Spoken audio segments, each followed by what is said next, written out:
ఇటీవల ముంబైలో ఒక స్టాండప్ కామెడీ షోలో ముంబైకి చెందిన ఒక మహిళా డాక్టర్ సెజల్ పవార్ అనే ఆవిడ చాలా చీప్గా అసభ్యంగా అనాటమీ క్లాసెస్ గురించి మృతదేహాలని కట్ చేసేటప్పుడు వీళ్ళు ఎలా జోకులు వేసుకుంటారో ఏమి చూస్తారనే విషయాల గురించి నోటితో కూడా వర్ణించలేని విధంగా చాలా దారుణంగా కామెడీ చేస్తూ నవ్వుతూ మాట్లాడటం జరిగింది. అది దేశవ్యాప్తంగా వివాదాస్పదమైపోయి ఆ హాస్పిటల్ యాజమాన్యం, ఈవిడ ఏ హాస్పిటల్లో పనిచేస్తుందో హాస్పిటల్ యాజమాన్యం కూడా ఆమెను ఓ 15 రోజుల పాటు ఏమో విధుల నుండి బహిష్కరించడం జరిగింది. ఆ తర్వాత ఆమె ఆ పరిస్థితి వచ్చింది కాబట్టి పబ్లిక్ ఒకసారి చెప్పేసింది, అయిపోయింది. అలాగే ఈ ఘటన గురించి మహారాష్ట్ర పోలీసులు కూడా, సైబర్ పోలీసులు ఒక సుమోటోగా ఈ కేసు తీసుకొని దర్యాప్తు చేయడం కూడా జరుగుతుంది. కామెడీ షోలో ఈ మహిళ ఏం మాట్లాడిందో ఒకసారి వినండి. और फिर लास्ट में जो भी है रिप्रोडक्टिव और तो पक्का डॉक्टर है या कसाई है? और ऐसे कोई जोक को भी मारते थे, एकदम सीरियस रहते सब लोग, मारते जोक को भी मारते क्या इसके दिमाग में कुछ नहीं है? व्हाटएवर जो भी साइज वगैरह जो क्या విన్నారు కదండి.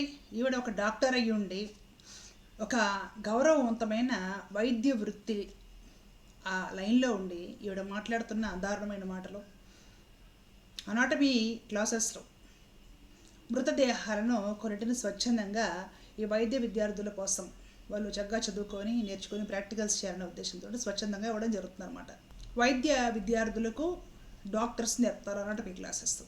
అంటే ఆపరేషన్స్ ఎలా చేయాలి అనే ప్రాక్టికల్స్ కోసం అనేసి అనాటమీ క్లాసెస్లో ఈ మృతదేహాలను ఎలా కట్ చేయాలి, ఎలా ఈ ఆర్గాన్స్ ఓపెన్ చేసేసి ఆపరేషన్స్ ఎలా చేయాలి, లోపల ఏమేమి సిస్టమేటిక్గా ఆర్గాన్స్ ఉంటాయి, అవయవాలు ఉంటాయి, ఇవన్నీ కూడా నేర్చుకోవడం కోసం. కాబట్టి ఒక మృతదేహాన్ని కుటుంబ సభ్యులు ఈ హాస్పిటల్కి లేదా వైద్య కళాశాలకు అప్పచెప్పారు అంటే ఆ కుటుంబ సభ్యులను ఎంత గౌరవించాలి, ఆ మృతదేహాన్ని ఎంత గౌరవించాలి, వీళ్ళ కొద్దిగా ఉపయోగపడుతుంది కదా. వైద్య విద్యార్థులు కానివ్వండి, వైద్య వృత్తిలో కొనసాగుతున్న డాక్టర్స్ కానివ్వండి, ఆ మృతదేహాలను కూడా ఖచ్చితంగా గౌరవించాలి, వాటికి ఒక విలువ అనేది ఇవ్వాలి. ఈ డాక్టర్ ఏం చెప్తుందంటే పబ్లిక్లో అందరూ లక్షలాది మంది కోట్లాది మంది చూసిన ఒక షోలోకి వచ్చి అక్కడ వందలాది మంది ఆ షోలో కూర్చొని ఉంటే ఈ మగ మృతదేహాలను కట్ చేసేటప్పుడు తలా పట్టబాగా ఇవన్నీ కట్ చేసిన తర్వాత లాస్ట్లో ఈ మగవారి ఈ జననేంద్రియం ఏదైతే ఉంటుందో అది కట్ చేయాల్సి ఉంటుందంట. దాని సైజు చూసి జోకులు వేసుకుంటారంట. ఈ మాటలు ఒక భారతీయ హిందూ మహిళ మాట్లాడుతుంది. సిగ్గుపడాలి మనం అందరం. ఈ మహిళావేత్తలు ఉన్నారు కదా, ఫెమినిజం అనేసి ఏం జరిగినా సరే ఈ ప్రపంచంలో మగవాడిదే తప్పు, ఆడవాళ్ళది ఏమీ తప్పు లేదు అనేసి మాట్లాడతారు కదా ఫెమినిస్టులు. వాళ్ళందరూ ఎక్కడికి వెళ్ళిపోయారు? ఇదే మాట ఒక మగవాడు లేదంటే ఒక మగ డాక్టర్ మాట్లాడినట్లయితే ఎంత గొడవ చేసి ఉండేవాళ్ళండి. ఒక స్త్రీ కళేబరాన్ని కట్ చేసేటప్పుడు ఈ పార్ట్స్ మేము చూసి ఎంజాయ్ చేస్తాము అని ఒక మగ డాక్టర్ మాట్లాడినట్టయితే ఇప్పటికి తగలబెట్టేస్తుండే వాళ్ళ దేశాన్ని, గొడవ చేస్తుండేవాళ్ళు ఈ ఫెమినిస్టులు, స్త్రీవాదులు అని చెప్పుకునేవాళ్ళు. ఇక మాట్లాడిన వ్యక్తి ఏ పార్టీకి, రాజకీయ పార్టీకి సన్నిహితంగా ఉంటాడో తెలుసుకొని దానికి ఆపోజిషన్ వాళ్ళు గొడవలు చేస్తుండేవాళ్ళు. అంటే మహిళా డాక్టర్ మాట్లాడితే మాత్రము ఎవరు నోరెత్తరన్నమాట. అలాగే ఈ మాటే ఒక ముస్లిం అమ్మాయి మాట్లాడినట్లయితే ఆలోచించండి ఒకసారి. ఈ మాట ఒక ముస్లిం డాక్టర్ మాట్లాడినట్లయితే, ఒక ముస్లిం మగ డాక్టర్ మాట్లాడినట్లయితే, ఈ మతం మొత్తం ఇంతేనండి, వీళ్ళ మత గ్రంథాలు ఇవే రాసుంటాయండి, వీళ్ళు దేశాన్ని నాశనం చేస్తున్నారండి, వీళ్ళు చచ్చిపోయిన అస్థి పంజరాలు లేదంటే భర్త కళేబారాలతో కూడా కామవాంఛలు తీర్చుకుంటారండి అని ఈ పాటికి సోషల్ మీడియా దద్దరిల్లిపోయేలా గొడవ చేసి ఉండేవాళ్ళు. ఆలోచించండి. నేను జనరల్గా మాట్లాడుతున్నాను ఫ్రెండ్స్. ఇక్కడ నేను మతాలు, పార్టీలు, కులాలు, దేశాల గురించి మాట్లాడటం లేదు. సమాజంలో ఒక సమస్య గురించి మాట్లాడుతున్నాను. ఒకే విషయాన్ని ఒక లేడీ డాక్టర్, పవిత్రమైన వైద్య వృత్తిలో ఉన్న ఒక లేడీ డాక్టర్, ఒక హిందూ డాక్టర్ మాట్లాడితే ఎవరైనా నోరు తెరుస్తున్నారా? ఇప్పుడు ఫెమినిస్టులు ఎక్కడికి వెళ్ళిపోయారు, హిందుత్వం అనేవాళ్ళు ఎక్కడికి వెళ్ళిపోయారు? ఇది అవమానకరమైన విషయమా కాదా? ఒక మృత కళేబరాన్ని వైద్య కళాశాలకి స్వచ్ఛందంగా ఇచ్చేసేది ఎందుకు? మంచి డాక్టర్లు నేర్చుకొని తయారవ్వాలి అని. దానిపైన ఏమాత్రం గౌరవం లేకుండా ఆ మగ మృతదేహము యొక్క జననేంద్రియాన్ని చూసి దాని శైలిని చూసి మేము జోకులు వేసుకుంటామని పబ్లిక్లో ఒక భారతీయ మహిళ మాట్లాడుతుంటే ఎవరు స్పందించకుండా సైలెంట్గా రుక్కున్నారు.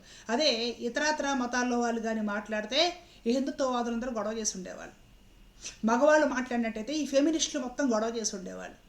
అది కూడా ఏదైనా ముస్లిం సామాజిక వర్గ ముస్లిం కమ్యూనిటీస్లో వాళ్ళు ఎవరైనా కానీ మాట్లాడినట్టయితే ఈ పాటి సగం దేశాన్ని తగలబెట్టేసి ఉండేవాళ్ళు. అంటే మీకు ఏం అర్థమవుతుంది, ఎందుకు మాట్లాడుతున్నానంటే ఈ సోషల్ మీడియా ఇష్యూస్ ఎట్లా ఉంటాయంటే మనదైతే నోరెత్తకుండా ఇంట్లో దానుకోవాలి, ఇతరత్ర మతాల వారు లేదంటే మనకి ఆపోజిషన్ వాళ్ళు లేదంటే మనకు నచ్చనివి అయితే మాత్రము బయటకు వచ్చి నానా గోలా చేయాలి, దాన్ని భూతద్దంలో పెట్టి చూపించాలి. ఇలాంటి వాళ్ళ వల్ల దేశానికి ప్రమాదము, అనర్థము, సమాజంలో చెడు పురుగులు అనేసేసి నానా గోల, నానా యగి చేసేయాలి, జనాన్ని మనశ్శాంతి లేకుండా చేసేయాలి. చూడండి, ఒకటే పని, ఎవరు చేసినా నష్టమే సమాజానికి. మనవాళ్ళు చేస్తే ఒక రకంగా, అందులోనూ లేడీస్ చేస్తే ఒక రకంగా, మగవాళ్ళు చేస్తే ఒక రకంగా, అందులోనూ వేరే మతస్థులు చేస్తే ఒక రకంగా ప్రాపగండా క్రియేట్ చేస్తున్నారు ఈ సోషల్ మీడియా మాధ్యమాల్లో. ఇది ఎంతవరకు ధర్మము?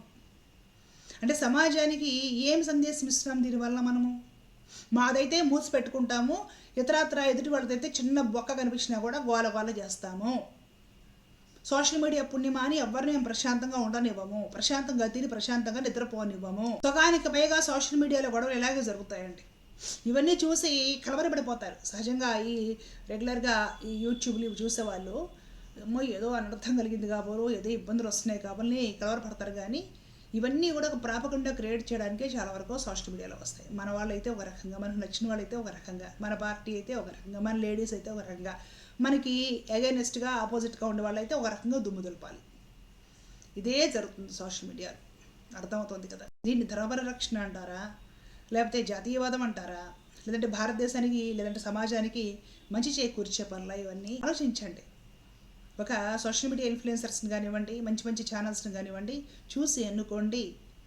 ఉన్నది ఉన్నట్టుగా విశ్లేషణ చేసే వాళ్ళు ఎవరైతే ఉంటారో అలాంటి విశ్లేషణలు మీరు తెలుసుకునే ప్రయత్నం చేస్తే మీకు నిజంగా అర్థమవుతుంది. ఏమైనా కూడా ఈ వ్యాఖ్యలు సహించలేనివి, చాలా దారుణము. ఒక భారతీయ మహిళ ఇలా మాట్లాడకూడదు. విన్న వాళ్ళందరూ కూడా భారతీయులుగా సిగ్గుపడే పరిస్థితి. డాక్టర్ చదువుకుని కూడా దిగజారిపోతున్నారంటే ఆలోచించండి ఒకసారి. మన సమాజంలో నైతిక విలువలు తుడిచిపెట్టుకుపోతున్నాయనే దానికి ఇలాంటి దృష్టాంతాలు నిదర్శనం. వైద్యో నారాయణ హరిహి అనేసి మనము భారతీయులు నమ్ముతాం, శాస్త్రవచనం అది. ఇలాంటి వైద్యులు తయారయ్యారు. మన కర్మ, ఏం చేస్తాం చెప్పండి.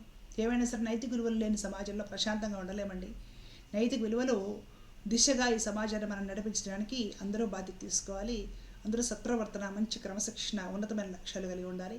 మనము మన సమాజాన్ని, మన భారతదేశాన్ని మనమే బాగు చేసుకొని బాగా ఉంచుకోవాలి. అప్పుడే మనం ఈ దేశంలో ప్రశాంతంగా బ్రతకగలుగుతాము. జై హింద్.